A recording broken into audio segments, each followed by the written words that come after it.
Well, the time is just gone 18 minutes past 9 as we continue with our broadcast this morning on News and Views. We stay in the company of our Salam Media listeners, our viewers on the various platforms of Salam Media, One Nation 88.9 FM out of Polokwane.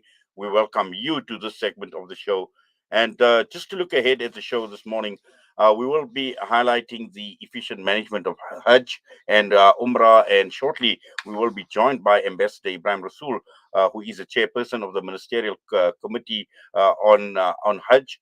And also later on in the program, our very own Salam Media reporter Hasina Gori has now returned back from the earthquake region of Turkey and Syria, and she will be with me live in studio this morning to provide a report back and the latest developments as far as the earthquake is concerned. But right now, we're going across to be joined by the chairperson of the Ministerial Committee for Hajj, Ambassador Ebrahim Rasool. Ambassador Ibrahim, Assalamu alaikum wa rahmatullahi wa barakatuh. Jummah Mubarak to you and welcome. Wa alaikum assalam wa rahmatullah. The same to you, Brother Inayat, and to all the viewers and listeners of Salam Media. Yes, now the announcement that was made with regard to the inaugural meeting that was held, and the Minister of International Relations and Cooperation, Dr. Naledi Pandor, hosted this and made the announcement with regard to this committee, the Ministerial Committee, to provide strategic direction and also the efficient management of the annual Hajj and Umrah. Now, you are obviously the chairperson, and looking at this announcement that has come, and just to put it into context, some background that has led to this formation of this committee. Look, unfortunately, I think that after every Hajj, or even Umrah for that matter, South Africa is faced with a whole lot of unhappiness. There are complaints, there are allegations, there are suspicions. And this is inevitable in an atmosphere where A, there is scarcity, we don't have enough quotas. B, there are cost drivers that go up. The cost of Hajj is becoming unaffordable to many. And C, there are the workings of an organization or agents or travel agents, and everyone is subjected to some kind of suspicion. And so organizations are formed to lobby for a better deal from Hajj. Questions are asked about whether particular organizations that have been designated to manage this, whether they are taking the role of government, whether government is abdicating.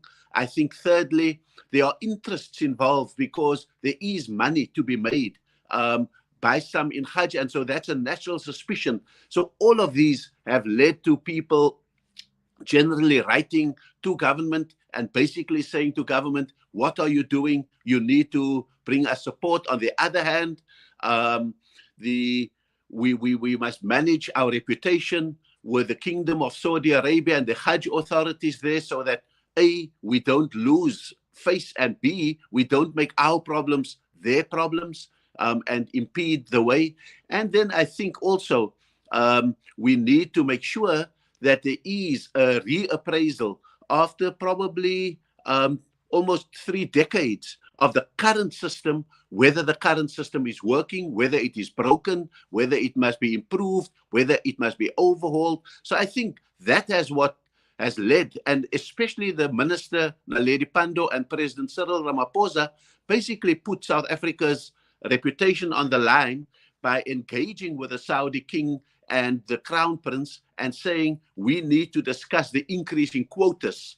But I don't think that we can let the president and the minister go for that kind of negotiations if we don't get our house in order and bring sufficient happiness amongst prospective and actual Hujjaj and those who are embarking on the travel to Umrah. So I think that the minister has put together this committee because I think we want a general improvement in the administration and the operational efficiency of Hajj and Umrah, not from this year, because this year has passed, but certainly, inshallah, from Hajj season 2024. Yes, Ambassador, we will spend the better part of an hour if we go through each and every issue that you've raised.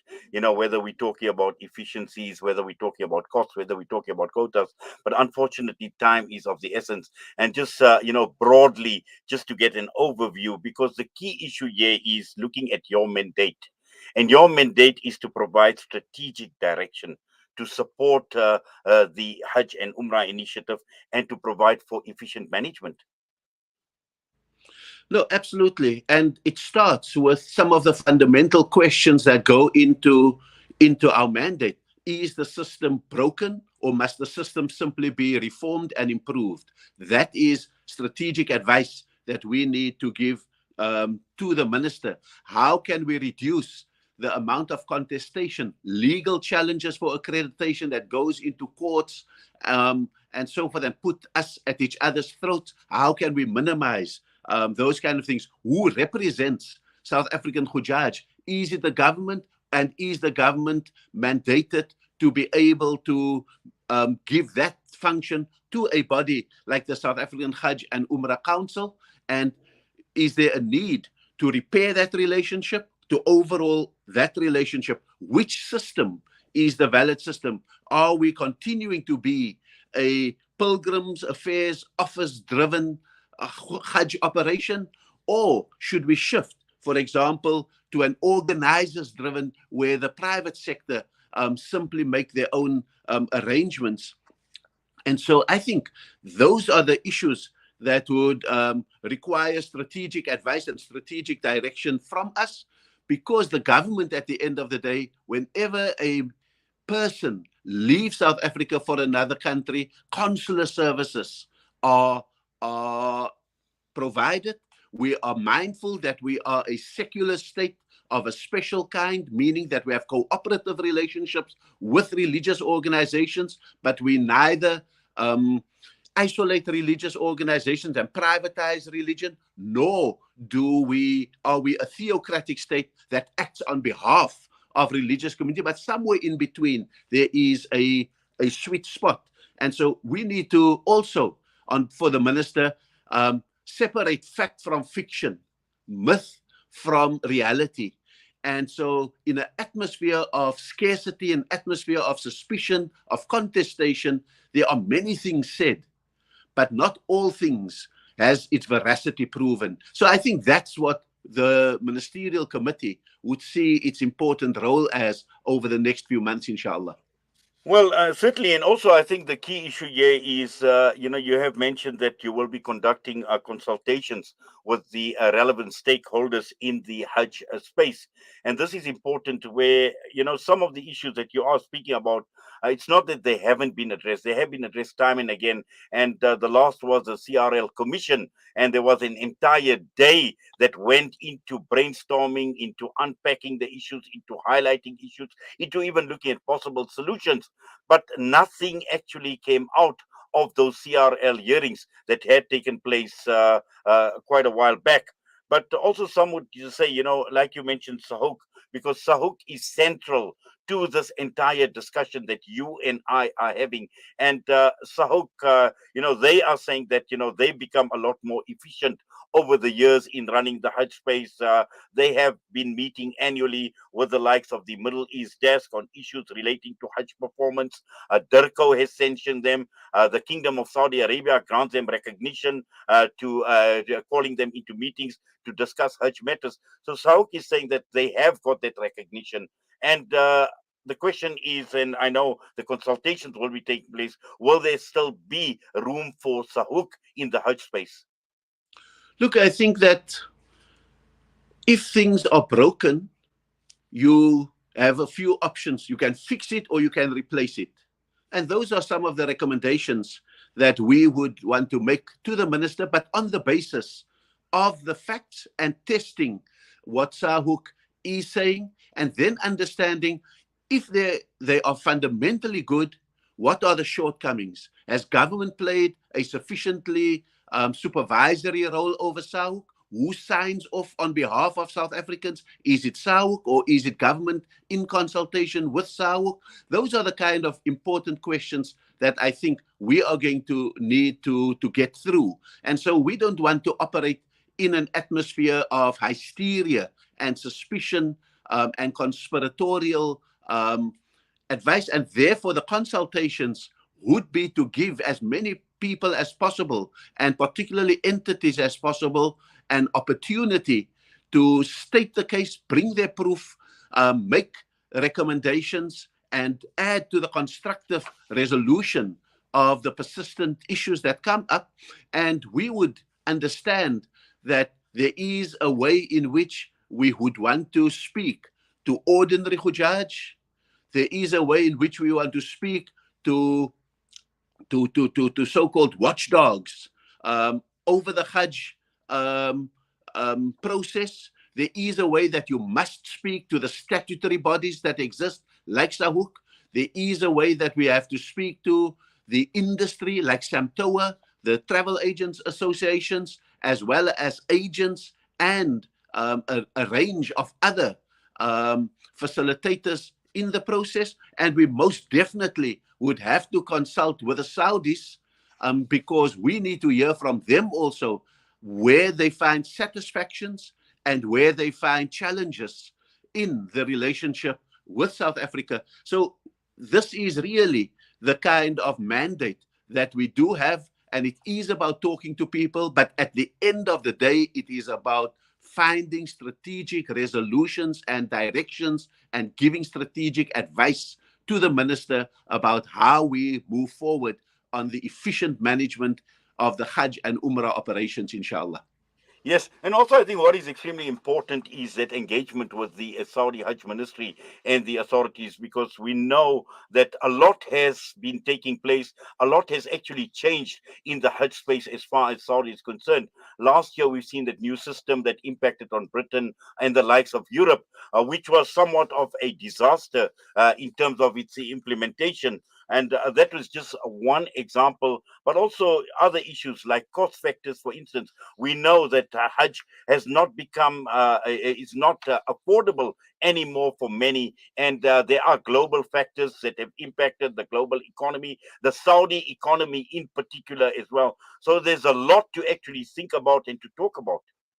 Inshallah, we want to, and already since the announcement by the Minister of the formation of this committee, I have had offers from our friends in Singapore, Indonesia, Malaysia, to say, how can we offer assistance to you so that you could have a way of managing all those different factors within the Hajj? How do we make it cost effective? How can government help? We've had offers of people about how we can have a savings account, because at this moment, many of the Hujjaj are putting, or prospective Hujjaj are putting their money metaphorically under the mattress. It's not doing anything. It's not in the active economy, earning returns on investments. And there are ways in which I think we are ready for the new iteration. Brother Inayat, I must say that just having also traveled right now for a week through Great Britain, they don't appreciate the idea of a hands-off government and leaving each person to go online and to organize their own Hajj. They would want something like the South African system without the problems of the South African system.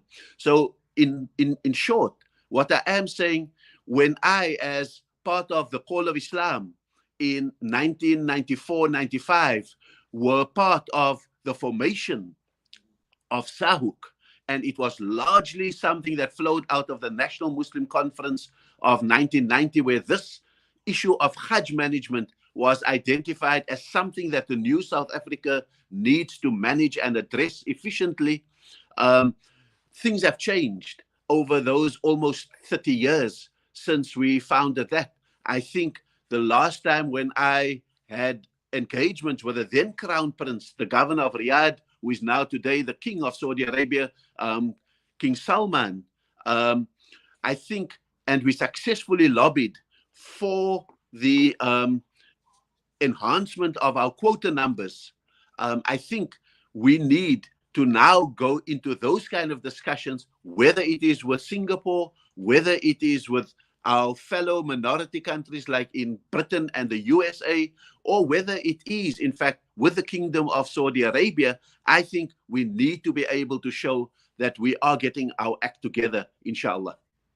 Well, inshallah. And just finally looking at this committee, and you are the chair of the committee, but just to understand, the why certain people were selected. We know, obviously, Fatima Chauhan, but people like Professor Matole Mochecha, Professor Anil Suklal, Ambassador Ashraf Suleiman, and Zinat Adam. Do you know as to why these people were selected? Look, I think that you spoke earlier about the role of the Commission for Cultural, Religious, and Linguistic Affairs, and so forth.